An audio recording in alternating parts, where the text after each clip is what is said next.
프란치스코 교황이 러시아의 핵무기 위협에 대해 역사를 잊지 말아야 한다고 경고했습니다. 교황은 북한을 방문할 수 있다는 입장도 재확인했습니다. 한미 주교단과 전문가들이 함께한 가톨릭 한반도 평화포럼이 마무리됐습니다. 양국 주교단은 정례적인 교류와 연대 필요성에 공감했습니다. 여성가족부 폐지를 핵심으로 하는 정부 조직 개편안이 확정됐습니다. 여성과 청소년 관련 사목을 하고 있는 사제와 수녀의 목소리를 들어봤습니다. 20번째 세계 사형 폐지의 날 기념식이 열렸습니다. 종교단체와 인권단체들은 사형제의 법적 폐지를 거듭 촉구했습니다.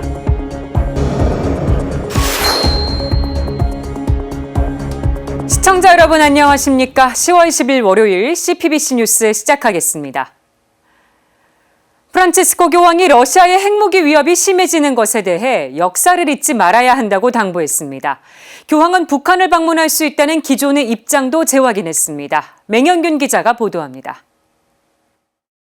지난 8일 러시아와 우크라이나 크림반도를 잇는 다리에서 폭발 사고가 발생했습니다.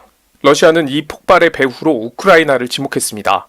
푸틴 대통령이 직접 나서 우크라이나 특수기관에 의한 테러 행위라고 규정했습니다. 러시아는 폭력의 악순환을 감행했습니다. 우크라이나 민간인 거주 지역을 공격해 수십 명의 사상자가 발생했습니다. 더 큰 위기는 핵무기 사용 가능성입니다. 푸틴 대통령이 이미 모든 수단을 동원하겠다고 밝힌 만큼 핵 버튼을 누를 가능성이 더 커졌다는 분석이 제기됩니다. 긴장이 고조된 상황, 프란치스코 교황의 시선은 러시아와 우크라이나를 향했습니다. 교황은 바티칸 성 베드로 광장에 운집한 약 5만 명의 순례객 앞에서 역사를 잊지 말아야 한다고 당부했습니다. Perché non imparare dalla storia? Anche in quel momento c'erano conflitti e grandi tensioni, ma si scelse la via pacifica. 60년 전 미국과 소련의 갈등이 최고조였을 때 열린 제2차 바티칸 공의회를 거론한 것입니다. A proposito dell'inizio del concilio 60 anni fa, non possiamo dimenticare il pericolo di guerra nucleare che proprio allora minacciava il mondo. 교황은 우크라이나 전쟁뿐 아니라 세계 곳곳에서 벌어지는 분쟁과 갈등을 주목하고 있습니다. 특히 한반도의 엄중한 상황에 대해서도 깊은 관심을 갖고 있으며 이를 해결하기 위해 방북할 수 있다는 의지를 거듭 나타냈습니다. 교황청 외무장관 폴 리처드 갤러거 대주교는 지난 7일 주 교황청 한국 대사관을 찾았습니다. 갤러거 대주교는 이 자리에서 교황은 한국 국민에게 특별한 관심과 애정을 보였다면서 북한이 초청한다면 북한을 방문하겠다는 교황의 열망은 강렬하다고 말했습니다. 이 발언은 관련 질문이나 특별한 요청이 없었는데도 나온 것입니다. 주요 외신들은 북한의 미사일 도발이 이어지는 상황에서 교황청 최고위급 실무자가 교황의 방북 의지를 드러낸 것은 상당한 의미가 있다고 평가합니다. CPBC 맹현균입니다. 10월 10일, 오늘은 임산부의 날입니다. 임산부를 배려하는 문화를 확산시키기 위해 제정된 날인데요. 요즘 같은 저출산 상황에선 임신과 출산의 중요성을 아무리 강조해도 지나치지 않죠. 가톨릭 교회도 임신과 출산을 축복으로 여기고 지지와 도움을 아끼지 않고 있습니다. 임산부와 함께 하려는 가톨릭 교회의 노력을 앵커 리포트로 전해드립니다. 가톨릭 교회는 아이를 가진 임산부를 위해 축복 미사를 봉헌합니다. 하느님이 선물로 주신 새 생명을 본당 공동체가 한마음으로 축하하는 시간입니다. 태아가 하느님의 귀한 선물이며 우리 모두가 존중하고 보호해야 할 존엄한 인류 가족임을 이 시중에 기도하며 아기를 잉태한 부부와 가족을 위하여 기도합시다. 사제는 임산부와 가족에게 축복을 기원하는 안수를 주고 본당에서 마련한 선물도 전합니다. 서울대교구 청담동 본당은 임산부를 위해 태교 모임을 운영하고 있습니다. 기도와 나눔, 강의 등으로 진행되고 유아용품과 성모를 만드는 시간도 갖습니다. 청담동 성당 태교 모임의 프로그램이 매우 훌륭하다라는 입소문이 난 상황이라서 본당 교우들 이외에도 오실 수 있는 여건이 되시는 타본당 교우들도 함께 하시면서 힐링의 시간을 가지고 있습니다. 태교 모임 봉사자들은 아기들이 태어난 뒤 유아 세례를 받을 수 있도록 대부모를 연결시켜주는 신앙의 길잡이 역할도 하고 있습니다. 서울대교구 생명위원회는 2020년 미혼부모 기금위원회를 설립하고 경제적으로 어려운 미혼부모들을 지원하고 있습니다. 종교를 초월해 연간 40여 명의 미혼 부모에게 매달 50만 원씩 지원하고 있는데 반응이 좋습니다. 어려움이 있을 때 가까운 성당의 신부님들 한번 찾아가시고, 그리고 우리 교구에도 생명위원회가 있으니까 여기에도 찾아오셔가지고 그 어려움을 나눠주신다라고 한다면 최대한 우리가 함께하면서 그 어려움을 덜어드리도록 노력을 하겠습니다. 올해 5월엔 미혼 부모들을 물심양면으로 지원하고 있는 후원 회원들을 위한 미사가 봉헌되기도 했습니다. 하느님의 뜻을 세상 안에 펼쳐나가는 큰 역할을 여러분들이 동참하고 계시다. 전 세계가 1년에 2번 함께하는 생명을 위한 40일 기도 캠페인은 낙태 종식과 태아 보호를 위한 국제적인 기도 운동입니다. 9월 28일 명동대 성당 들머리에서 시작된 캠페인은 오늘로 13일째를 맞았습니다. 우리가 기도가 아무것도 안 하는 것 같지만 또 기도가 보이지 않는 힘이 분명히 있습니다. 사실 기도를 보고 낙태를 하려다가 마음을 바꾼 사람들이 굉장히 많습니다.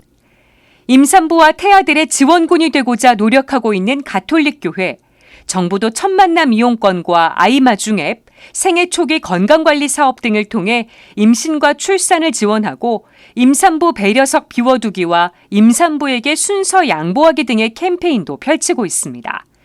서울시는 올해 7월부터 서울에 거주하는 모든 임산부에게 1인당 70만 원의 교통비를 지원하고 있는데 자가용 유류비까지 포함된 지원으로 임산부들의 만족도가 높습니다. 임산부에 대한 배려를 확산하고 임신과 출산의 중요성에 대한 인식을 높이는 일, 저출산 극복을 넘어 이 땅의 생명의 문화를 만들어가는 일입니다. 지금까지 앵커 리포트였습니다. 정부가 여성가족부 폐지를 핵심으로 하는 정부조직 개편안을 확정했습니다. 가톨릭교회는 여가부 폐지 추진을 어떻게 바라보고 있을까요? 김정아 기자가 현장의 목소리를 들어봤습니다. 정부는 지난 6일 정부조직 개편 방안을 발표했습니다.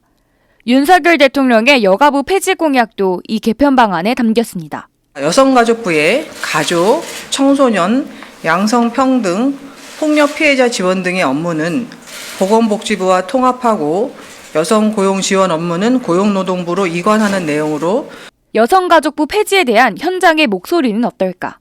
이번 정부조직 개편을 보면 여성폭력이 다양하게 증가되고 있음에도 불구하고 이에 대하여 전혀 고려하지 않고 여성권익 부분을 인구대책 기능으로만 보고 있다는 것이 참 안타깝습니다. 김성숙 수녀는 여성을 권리 주체가 아닌 복지수혜, 보호 대상으로 보던 과거로의 회귀라고 우려했습니다. 또 여성을 임신 출산의 대상으로 바라보고 있다고 지적했습니다.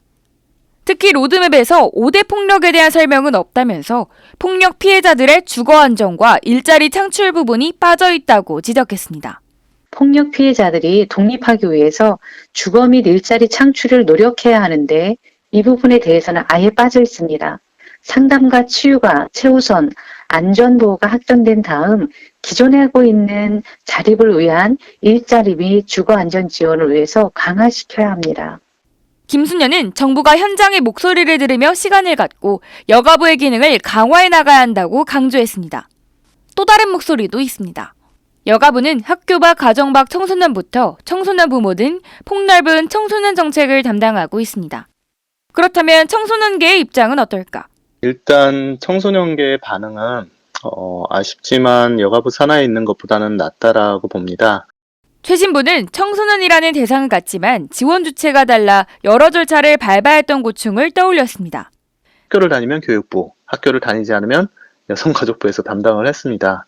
그래서 지원 주체가 다르기 때문에 여러 부서와 또 다른 절차를 밟아야 했던 부분들이 지금 현재의 모습입니다. 최 신부는 부처 간 통합이 된다면 편리성과 신속성 측면에서 더 나아질 것으로 기대한다고 밝혔습니다. 그럼에도 청소년 정책이 가지는 복합 다양한 세대적 특징을 복지부가 전부 담아낼 수 있을지 우려했습니다. 보건복지부로 간다면 거기에서는 오히려 청소년이라는 명칭을 찾아보기는 더 어려울 것이고 청소년의 다양한 활동이 위축되지 않고 발전될 것인가 거기에 대해서도 우려스러운 부분이 존재하고요. 최 신부는 청소년 정책이 어느 한 부처의 업무로 존재하기보다는 청소년청과 같은 독립기구로 존재하길 바란다고 밝혔습니다. 여성가족부 폐지, 부처를 없애고 새로운 분부를 신설한다고 해서 해결되는 건 아닙니다. 반드시 각 분야의 현장 종사자들의 목소리를 듣는 것이 필요합니다. 이러한 과정이 없다면 국민도 야당도 설득할 수 없을지 모릅니다. CPBC 김정아입니다. 오늘은 세계 사형 폐지의 날이기도 합니다. 종교 인권단체들은 기념식에서 사형제가 법적으로 폐지될 때까지 노력할 것을 다짐했습니다. 장현민 기자가 취재했습니다.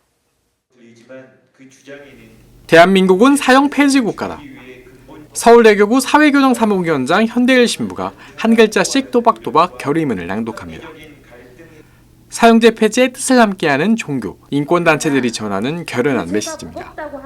주장에는 범죄 발생을 줄이기 위해 근본적 원인들을 찾아 해소하려는 노력과 합리적인 갈등 해결 제도 마련 등의 사회적 책임이 빠져 있다. 이 땅에 태어난 모든 생명은 존엄하다. 생명을 존중하는 방식으로만 지킬 수 있다. 20회 세계 사형 폐지의 날을 앞두고 국회에서 기념식이 열렸습니다. 이날 기념식은 주교회의 정의평화위원회 사형제도 폐지 소위원회가 주관하고 사형제도 폐지 종교, 인권, 시민단체 연석회의가 주최했습니다. 또 국정감사기간이라 대부분 참석은 하지 못했지만 사형 폐지에 관한 특별법을 공동 발의한 국회의원 34명이 행사를 공동 주최해 의미를 더했습니다.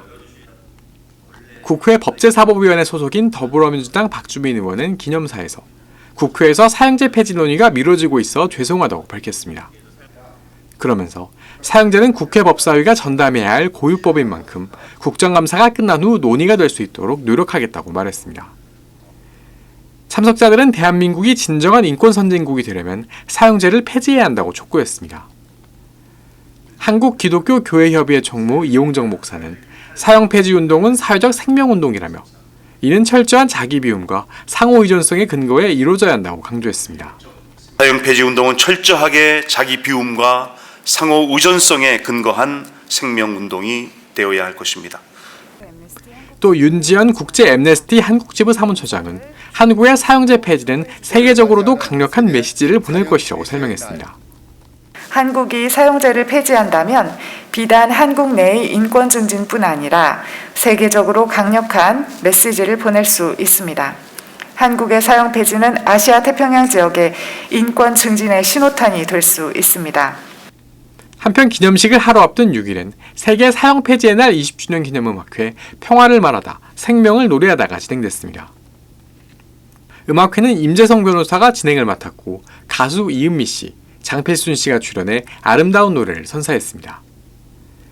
CPBC 장현민입니다. 미국에서 열린 가톨릭 한반도 평화포럼이 마무리됐습니다. 한미 주교단과 전문가들이 한반도 평화를 위해 머리를 맞댄 의미 있는 시간이었는데요. 양국 주교단은 정례적인 교류 필요성에 공감했습니다. 워싱턴에서 이승선 기자가 보도합니다. 격동의 한반도의 평화를 가져오기 위해 미국 워싱턴에 모인 한미 주교단과 전문가들. 2022 가톨릭 한반도 평화 포럼은 한반도 평화의 난관을 타개하기 위해 머리를 맞댄 자리였습니다. 교회는 이렇게 믿고 가르칩니다. 진정한 평화는 오로지 용서와 화해를 통해서만 가능해진다. 교회는 전쟁과 폭력을 통해 평화를 얻을 수 없다는 진리를 확인합니다. 참석자들은 포럼에서 한반도의 전쟁은 어떠한 경우에도 용납해서는 안 되며 군사적 긴장을 완화시키기 위해 적극적인 노력이 필요하다는 점을 재확인했습니다. 아울러 현재 북핵 문제를 해결하기 위해 국제사회가 북한에 가하는 제재가 인도주의적 폐해를 야기하고 있다는 사실이 강조됐습니다. 이는 제재가 국민 전체에 대한 직접적 처벌 수단으로 사용되어서는 안 된다는 가톨릭 사회의 교리에 반하고 수많은 폐단을 낳고 있다는 지적입니다. 경제 제재가 서민들이나 소외계층, 그 약자들, 이제 병을 앓고 있는 사람들, 이런 사람들을 소외시키고 피해 준다면은 안 되겠다. 새로운 방법을 찾아야 됩니다. 이번 포럼은 한미 주교단이 한반도 문제와 평화를 함께 논의하는 첫 공식 석상이었습니다. 주교들은 한반도 평화를 위한 국제사회, 그리고 보편 교회의 연대를 느낄 수 있는 자리였다고 밝혔습니다. 가톨릭 교회 안에서 느끼는 그러한 형제적인 지지를 굉장히 강하게 느꼈습니다. 그래서 그런 부분에서 우리가 앞으로 한반도 평화에 대해서 목소리를 좀 더 이렇게 함께 더 큰 목소리를 낼 수도 있겠다라는 미국 주교님들의 어떤 관심, 또 첫 주교단과의 어떤 단체적인 만남을 통해서 앞으로 더 큰 한 발짝 할 수 있는 어떤 그런 만큼 한미 주교단은 정례적인 규류와 연대가 필요하다는 데 공감했습니다.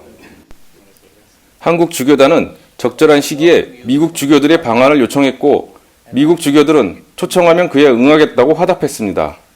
포럼은 앞으로 나아가야 할 방향과 과제도 남겼습니다.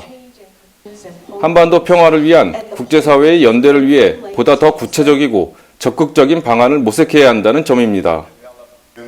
뿐만 아니라 복음의 핵심 가치 가운데 하나인 평화를 증진시키는 평화 교육이 필요하다는 점도 강조됐습니다. 시노달리타스 정신에 따라 대화를 나누고 경청하면서 우리 사회에 화해를 가져오는 것이 한반도 평화의 시작이 될 수 있다는 겁니다. 이틀간 한반도 평화를 위한 규류의 장이 되었던 2022 가톨릭 한반도 평화 포럼. 포럼은 막을 내렸지만 한반도의 진정한 평화를 이룩하기 위한 본격적인 발걸음은 이제 다시 시작됐습니다. 미국 워싱턴에서 CPBC 이승선입니다. 이상으로 CPBC 뉴스를 마칩니다. 시청해주신 여러분 고맙습니다.